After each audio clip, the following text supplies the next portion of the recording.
तो scene shift होता है काफ्का के मिशन के पास, जहाँ पे वो एक मिशन पे जा रहा था अपने दूसरे और भी लोगों के साथ, जहाँ पे हमें पहले से ही पता था कि काफ्का को यहाँ पे बहुत कुछ करना था, बहुत कुछ उसे प्रूफ करना था, क्योंकि अगर वो प्रूफ नहीं कर पाया तो उसे 3 महीने के बाद यहाँ से निकाल दिया जाएगा।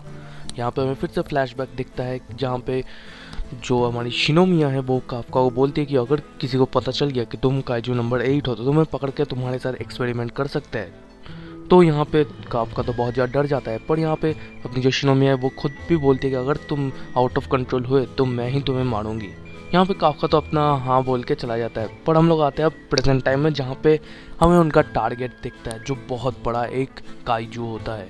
यहाँ पे ये लोग सब रेडी हो जाते हैं और सारे फाइट करना शुरू कर देते हैं। यहाँ पे हम लोग अगली बार देखते हैं कि सारे जो भी और भी सीनियर्स है, जो हमारी शिनोमिया और बाकी सब, ये जो थर्ड डिवीजन इनके जो सीनियर्स है, ये लोग बोल रहे हैं कि तुम लोग कौन हो भाई, तुम लोग बच्चे हो अभी।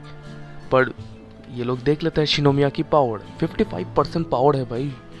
तो ये शिनोमिया दिखा देती है, औकात दिखा देती है सब लोग को। और यहाँ पे जो अपना काफ्का होता है वो भी बोलता है कि यहाँ पे मेरे पास तो अपनी खुद की भी एबिलिटीज़ है। तो वो जाता है कुछ काइजूस के पास, उन्हें चीड़ फाड़ के करता है। तुम्हें पता है कि काफ्का एक डिस्पोजल कंपनी में काम करता था, तो उसे काइजू के बारे में सब कुछ पता है।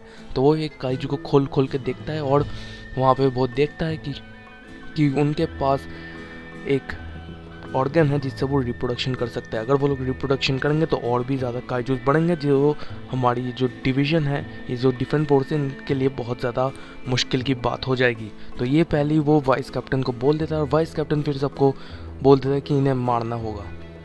फिर यहाँ पे हमें सीन दिखाया जाता है हमारी कैप्टन मीना के साथ, जो एक बड़ी सी तोप जैसी चीज़ लेके आ जाती है और फिर वो एक शॉट में उस काइजू को हरा देती है। मतलब ये बहुत ज़्यादा बैडस सा लगता है।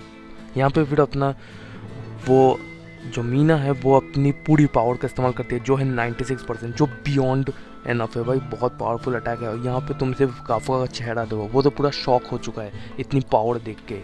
और यहाँ पे अपना जो वाइस कैप्टन है वो थोड़ा सा उसे चिढ़ाता है, काफ्का को बोलता है कि तुम इसके साथ तुम लड़ना चाहते हो ना, इसके साथ तुम इसके पास रह के तुम लड़ना चाहते हो ना, देख लो सिर्फ। तो यहाँ पे अपना काफ्का भी बोलता है क्या आप इतने पावरफुल है वाइस कैप्टन? तो यहाँ पे वो बोलता है कि नहीं, मैं इतना पावरफुल नहीं हूँ।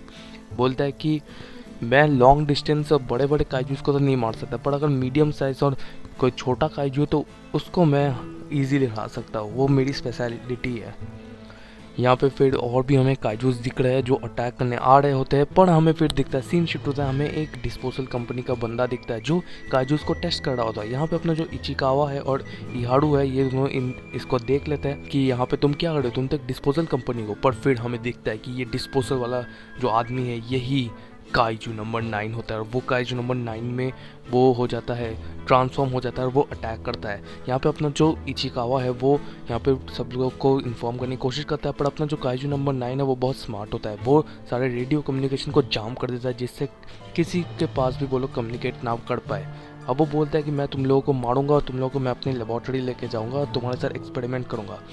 यहाँ पे वो अटैक तो करता है इचिकावा पे, इचिकावा पहला शॉट तो लेता है, पर फिर उसे याद आता है कि शिनोमिया ने उसे बोला था कि पिछली बार जब काइजू नंबर 9 लड़ रहा था तब वो देखा था कि उसने अपने अटैक जो भी वो करता है वो अपनी उंगलियों की मदद से करता है। तो अगर तुम अपनी उनकी उंगलियों पे अगर तुम देखोगे, ठीक से फोकस करो, तो तुम उसके शॉट से बच सकते हो। और यही वो करता है, वो उन लोगों को देखता है और सारे शॉट्स को डॉच करता है। और एक शॉट वो इहाड़ू पे कर रहा था, पर अपना जो इचिकावा है वो उसे बचा लेता है और बोलता है कि जाकर रीइंफोर्समेंट लेके आओ।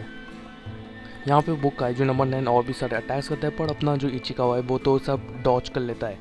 पर यहाँ पे फिर इहारू बोलता है कि मैं यहाँ पे एकदम कमज़ोरी के साथ निकल रहा हूँ, मैं ऐसा नहीं कर सकता। फिर हमें दिखाया जाता है कि जो भी नॉर्मल जो जितने भी लोग होते हैं अपने डिफेंस फोर्स में, वो लोग 20 to 30% ही जा सकते हैं, उसके ऊपर जाना बहुत ही ज़्यादा फिनोमिनल बात होती है। पर यहाँ पे फिर उसको याद आ जाता है कि कैसे उसको जो कैप्टन है उसे बचाया था एंड डॉलर से आ जाते जोश। और दूसरी तरफ हमारे ये जो काइजू नंबर 9 है वो बहुत ही पावरफुल अटैक करने ही जा रहा था अपने इचिकावा के ऊपर, पर अपना जो ये इहारू है ये इचिकावा को बचा लेता है। और फिर यहाँ पे इचिकावा बोलता है कि तुम यहाँ पे क्यों हो, तुम्हें यहाँ पे नहीं होना चाहिए। पर यहाँ पे इहारू बोलता है कि मैं तुम्हें बचाऊंगा। और यहाँ पे बड़ा सा ब्लास्ट होता है और यहाँ पे फिर दूसरी सीन में हमें काफ्का को दिखाया जाता है, जो काफ्का उसे पता चल जाता है कि यहाँ पे काइजू नंबर 9 आ चुका है। यहाँ पे जो काइजू नंबर 9 है यहाँ पे सब लोगों को मार देता है, इचिकावा की गंदी हालत कर देता है और इहारू को भी कम से कम मार ही देता है ऑलमोस्ट, मतलब अधमरा करके छोड़ देता है। और वो इचिकावा को मारने वाला होता है पर पीछे से आ जाता है काइजू नंबर 8, अपना काफका आ जाता है और एक ही मुक्के में उसका पलड़ा भारी कर देता है, एक ही बार में उसका मत्था उड़ा के फेंक देता है। यहाँ पे काइजू नंबर 8 और काइजू नंबर 9 की फाइट होने वाली है। यहाँ पे एक बहुत बढ़िया होलसम मोमेंट दिखता है और बस इन पैनल्स को देखो, this panels are so very much good. और यहाँ पे दिखता है कि एक होलसम सा मोमेंट जहाँ पे काइजू नंबर 8 मतलब काफका इचिकावा को उठा के लेके जाता है सेफ्टी में। और यहाँ पे देखो भाई गुस्सा, देखो भाई काफका का। यहाँ पे अपने इचिकावा बोलता है कि ध्यान रखना अपना, क्योंकि ये बहुत ज़्यादा पावरफुल है। और यहाँ पे दोनों की लड़ाई होती है और वो एक ही शॉट में काइजू नंबर 8 का ये जो शील्ड या कुछ भी मसल बोलो उसको गड्ढा कर देता है। यहाँ पे जो अपना काइजू नंबर 9 है वो अपनी पूरी पावर में आ जाता है। और यहाँ पे सब लोग, यहाँ पे इचिकावा और इहारू सोच रहे थे कि अभी तक वो होल्ड बैक कर रहा था, पर यहाँ पे काइजू नंबर 8 गुस्सा में बोल रहा कि तुम इस सब से तुम मेरे दोस्तों को मार रहे थे, अब मैं दिखाऊंगा तुम्हारी औकात। और अपना एक सुपरसोनिक साउंड से वो उनकी सारे अटैक्स को मतलब हटा देता है, इवेट कर देता है एक तरह से काइजू नंबर 8। और यहाँ पे काइजू नंबर 9 बहुत ज़्यादा शॉक हो जाता है, वो अपनी कोई शील्ड विल्ड बनाने की कोशिश करता है, पर काइजू नंबर 8 पूरा गुस्सा हो जाता है और वो उसके सारे शील्ड काट के और काइजू नंबर 9 को जोर से पंच मारता है। यहाँ पे उसका अधमरा सा हाल हो जाता है और काइजू नंबर 8 भाई मारे ही जाना है और क्या हालत कर दिया बस देख लो तुम लोग, गंदा वाला हालत कर दिया। यहाँ पे काइजू नंबर 8 काइजू नंबर 9 को मारने वाला होता है, पर यहाँ पे डिफेंस फोर्स के लोग आ जाते हैं और बोलते हैं ह्यूमनॉइड काइजू हमें मिल चुका है। यहाँ पे इसी टाइम में अपना काइजू नंबर 9 निकल जाता है और वो धमकी भी देता है कि नेक्स्ट टाइम मैं तुम्हें ज़रूर मारूंगा। और यहाँ पे काइजू नंबर 8 भी निकल ही जाता है, क्योंकि अगर उसे पकड़ लिया तो ख़त्म हो जाए ना बात। तो हाँ यही है भाई काइजू नंबर 8 और काइजू नंबर 9 की पूरी फाइट। आई होप तुम लोगों को बहुत अच्छा लगा होगा आज की फाइट। तो मिलता है अगली वीडियो में, तब तक के लिए गुड बाय, लाइक से सब्सक्राइब कर देना।